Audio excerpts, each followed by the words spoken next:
Anda tahu, kalau kita bicara soal diagnosis medis, biasanya kita mengharapkan sebuah kepastian kan?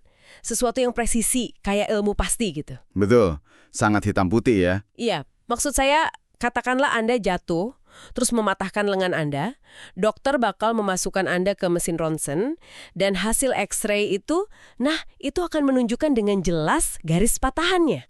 Tinggal tunjuk layar, dan dokter bilang, ini dia masalahnya. Selesai. Tepat sekali. Dan jujur aja itu sangat menenangkan buat kita. Manusia tuh suka banget kalau semuanya jelas. Bisa dikotak-kotakan dengan rapi. Tapi, coba deh Anda melangkah keluar dari rumah sakit dan masuk ke ruang sidang pengadilan abad 21. Wah, itu ceritanya bakal beda banget. Sangat beda. Tiba-tiba mesin ronsen yang biasa ngasih kepastian hitam putih itu kayak rusak total. Kita dihadapkan pada landscape yang sama sekali tidak jelas. Karena dalam hukum modern kita sekarang, pertanyaannya tuh bukan lagi sekedar siapa yang melanggar aturan, tapi siapa atau bahkan apa yang sebenarnya punya hak untuk dilindungi aturan itu. Nah, metafora mesin röntgen rusak ini membawa kita langsung ke inti eksplorasi mendalam kita hari ini. Halo, selamat datang semuanya.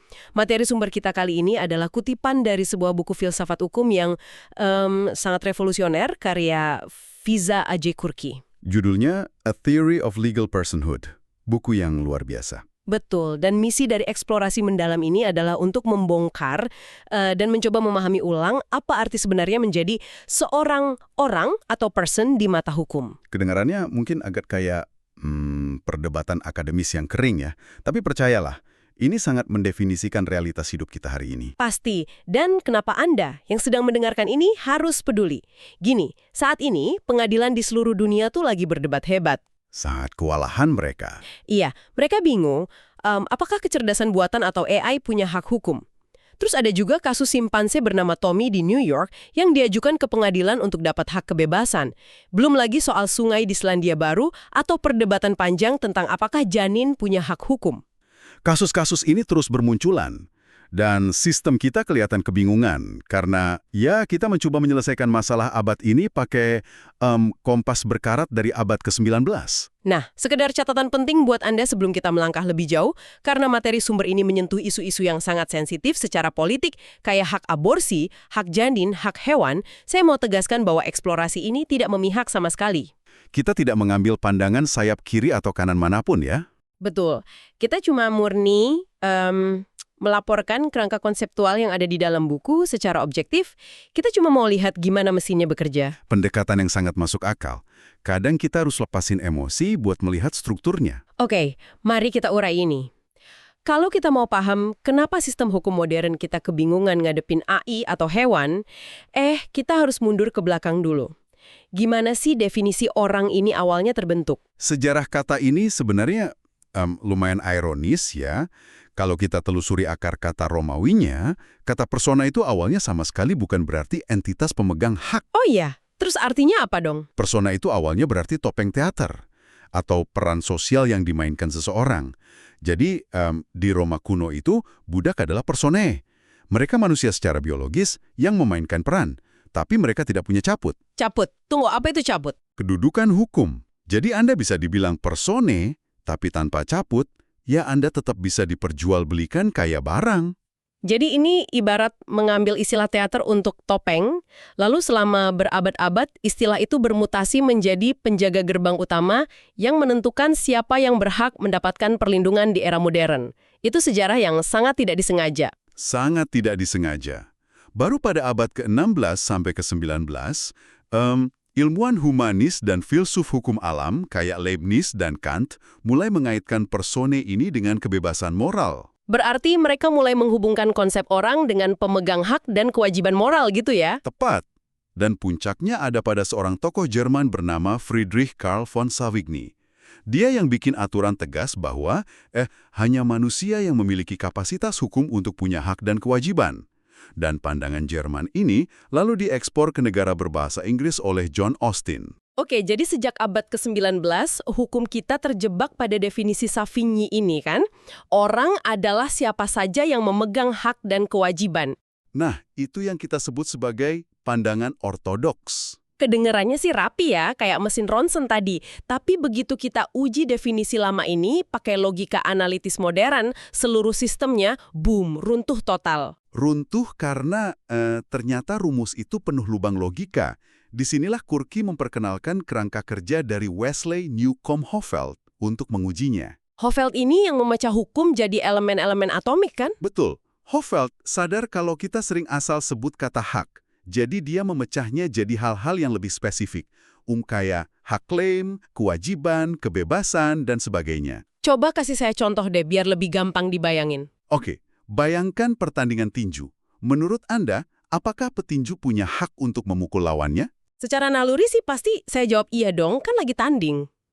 Disinilah mikroskop Hofeld bekerja. Dalam hukum yang presisi, izin memukul itu bukan hak klaim.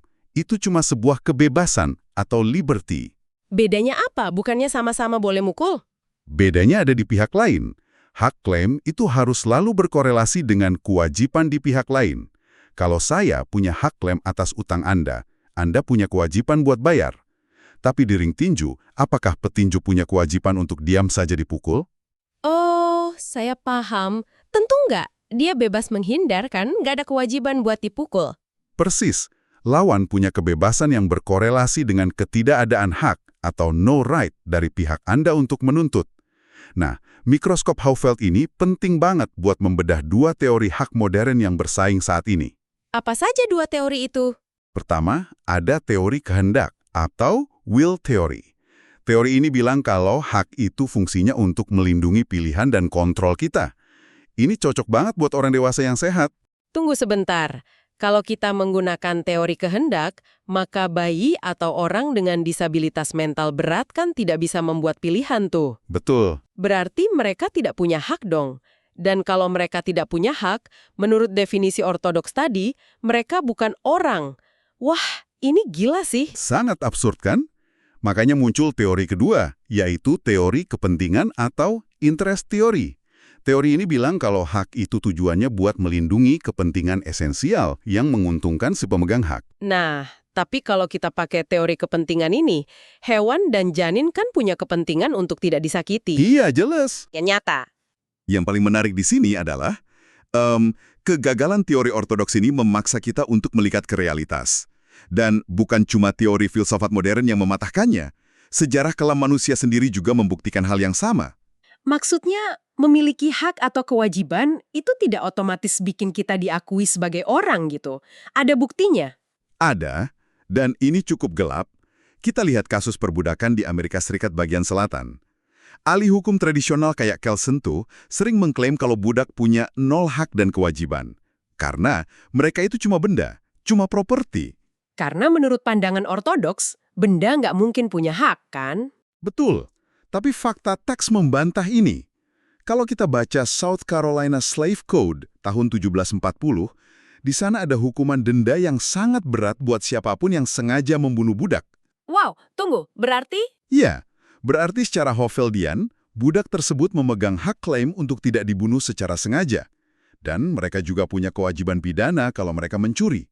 Tapi secara hukum sipil, mereka tetap dianggap properti yang bisa dijual belikan. Tepat sekali. Jika kita hubungkan ini dengan gambaran besarnya, status sebagai properti dan status sebagai pemegang hak itu ternyata bisa jalan bareng. Jadi, jika seorang budak di tahun 1740 memiliki hak legal untuk tidak dibunuh, dan seekor anjing peliharaan di masa kini bisa menjadi penerima manfaat dana perwalian atau trust fund, bukankah itu berarti hukum secara diam-diam sudah memberikan hak kepada benda selama berabad-abad? 100%. Dan ini juga yang dipakai Kurki untuk mematahkan argumen Gary Francione. Siapa Francione ini? Dia pakar hak hewan yang berargumen kalau properti itu nggak mungkin punya hak, karena properti cuma dipakai sebagai alat instrumental buat manusia. Tapi Kurki pakai contoh kalkun di peternakan. Kalkun yang mau dimakan saat Thanksgiving itu. Betul, kalkun itu kan properti instrumental, tapi undang-undang mengharuskan peternak untuk memberi makan si kalkun. Siapa yang paling diuntungkan dari kewajiban memberi makan itu? Ya kalkunnya lah, kalau nggak dia kelaparan. Nah, berarti kalkun punya hak hukum untuk diberi makan, meskipun tujuan akhirnya adalah konsumsi instrumental. Jadi, terbukti bahwa properti bisa memegang hak. Oke, jadi pandangan ortodoks yang hitam putih tadi udah hancur lebur secara logika dan fakta sejarah. Terus solusi barunya apa? Kurki menawarkan kerangka kerja apa nih buat menggantikannya? Kurki mengusulkan sebuah kerangka baru yang jauh lebih fleksibel. Namanya teori bundel atau the bundle theory. Teori bundel, kayak paket gitu ya? Iya, jadi personifikasi hukum itu bukan lagi saklar on-off, bukan sekadar Anda orang atau bukan orang. Ini adalah property cluster, ada nuansa abu-abunya. Dan dia membaginya jadi dua bundel besar, insiden pasif dan insiden aktif. Disinilah bagian yang sangat menarik. Jadi, daripada melihat status orang seperti tiket masuk VIP klub malam yang sifatnya all or nothing, bisa masuk atau ditolak, ini sebenarnya lebih seperti menu à la carte di restoran ya? Analogi yang sangat bagus. Iya kan? Anda sebagai pendengar yang merupakan orang dewasa, memesan semua menu, baik pasif maupun aktif. Tapi seekor hewan mungkin cuma disajikan menu pembuka gitu kan. Coba jelaskan yang pasif dulu. Oke, insiden pasif ini isinya perlindungan dasar, kayak perlindungan nyawa, kebebasan, integritas tubuh, dan perlindungan hukum pidana. Bayi yang baru lahir itu punya perlindungan pasif secara penuh. Dan hewan peliharaan? Hewan peliharaan mungkin punya sebagian, kayak perlindungan dari penyiksaan fisik, tapi nggak punya kebebasan bergerak sepenuhnya. Terus kalau insiden aktif itu isinya apa aja? Nah, insiden aktif ini berhubungan dengan kapasitas hukum untuk bertindak. Contohnya, kapasitas untuk masuk ke dalam kontrak kerja atau memikul tanggung jawab pidana. Ini cuma dimiliki oleh entitas yang punya rasionalitas dan agensi. Berarti bayi nggak punya insiden aktif ya, karena dia nggak bisa tanda tangan kontrak atau dipenjara? Betul sekali.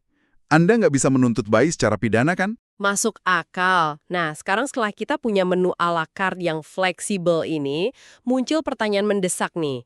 Gimana caranya pengadilan mutusin siapa atau apa yang boleh duduk di meja makan hukum itu? Untuk masuk ke teori bundel, ada prasyaratnya. Buat dapat personifikasi pasif, sebuah entitas itu harus memiliki sentience atau kesadaran untuk merasakan sesuatu. Maksudnya kesadaran kayak merasa sakit atau takut gitu? Tepat. Karena secara logika, hanya entitas yang sadar yang punya kepentingan fundamental atau nilai ultimat yang bisa disakiti. Berarti ini mencakup hewan vertebrata dan janin di trimester akhir dong? Iya, mereka masuk. Tapi, dan ini penting buat para ekolog, dalam teori ini, tidak mencakup entitas alam kayak sungai atau hutan. Oh, jadi gerakan deep ecology yang minta sungai dikasih hak itu nggak masuk prasyarat ini? Nggak masuk, karena sungai nggak punya sistem saraf. Sungai nggak bisa merasakan sakit. Jadi secara teori ini, sungai tidak bisa jadi pemegang hak pasif. Oke, itu buat menu pasif. Kalau buat pesan menu aktif, syaratnya apa? Entitas itu butuh agensi. Menurut List dan Petit, agensi itu berarti entitas harus punya status representasional dan status motivasional. Representasional dan motivasional. Bisa disederhanakan sedikit? Hal ini memunculkan pertanyaan penting tentang bagaimana kita menilai entitas lain. Di sini Kurki meminjam pendekatan filsuf Daniel Dennett tentang sikap atau stance. Wah, gimana tuh penerapannya? Dennett membagi ini jadi dua, sikap desain dan sikap intensional. Kalau kita berinteraksi sama manusia dewasa atau hewan yang kompleks, kita pakai sikap intensional. Kita mengasumsikan mereka punya niat dan keinginan sendiri. Terus kalau AI? Nah, AI saat ini masih berada di sikap design atau design stance. Kita masih bisa memprediksi output AI dari kode desainnya atau algoritma awalnya. AI belum punya niat independen. Tapi tunggu, gimana dengan AI atau algoritma neural network masa kini yang belajar sendiri? Bukankah lambat laun, bahkan programmer terbaik pun nggak bisa lagi memprediksi output AI dari kode desainnya? Itu poin yang sangat valid. Iya kan? Berarti sistem AI tersebut pelan-pelan akan beralih dari sikap desain menjadi sikap intensional dong. Kita terpaksa menganggap mereka punya niat karena kita udah nggak ngerti cara kerja di dalamnya. Dan Kurki membenarkan hal ini. Ketika transisi itu terjadi, ketika AI jadi sangat otonom dan kompleks, maka entitas semacam itu pada akhirnya harus diperlakukan sebagai entitas yang memegang kekuasaan hukum atau Hofeldian powers. Mereka akan dapat insiden aktif. Wow, jadi mereka bisa tanda tangan kontrak secara mandiri? Secara teoritis, iya. Sistem hukum harus berevolusi untuk mengakomodasi agensi baru ini. Luar biasa. Eksplorasi kita hari ini benar-benar bikin otak berputar ya. Mari saya rangkum secara singkat pelajaran kita hari ini buat Anda yang mendengarkan. Silahkan. Anda sekarang tahu bahwa konsep orang dalam hukum bukanlah fakta biologis. Ini bukan sekedar tentang menjadi manusia. Melainkan, ini tentang sekumpulan hak dan kewajiban spesifik yang bisa dipecah-pecah dan dibagikan secara proporsional. Seperti menu makanan tadi ya? Persis. Jadi apa arti semua ini? Ini berarti sistem hukum kita tuh sebenarnya sudah punya alat, yaitu teori bundel, untuk melindungi alam dan entitas non-manusia tanpa harus merusak definisi kemanusiaan kita sendiri. Sebuah jalan keluar yang sangat elegan dari kebingungan kita selama ini. Benar banget. Nah, sebagai penutup, saya mau memberikan satu pertanyaan tajam buat Anda renungkan di rumah. Ini pasti soal AI tadi kan? Tentu saja, berdasarkan transisi AI dari sekedar sikap desain menuju sikap intensional yang baru aja kita bahas, coba pikirkan ini. Jika hukum di masa depan secara perlahan mulai memberikan bundel hak aktif kepada kecerdasan buatan, seiring kemampuan mereka belajar sendiri, pada update software versi keberapa tepatnya, sebuah mesin bisa diseret dan dituntut secara hukum atas tuduhan pembunuhan berencana, sesuatu yang sangat patut Anda renungkan. Terima kasih telah bergabung dalam eksplorasi mendalam kali ini.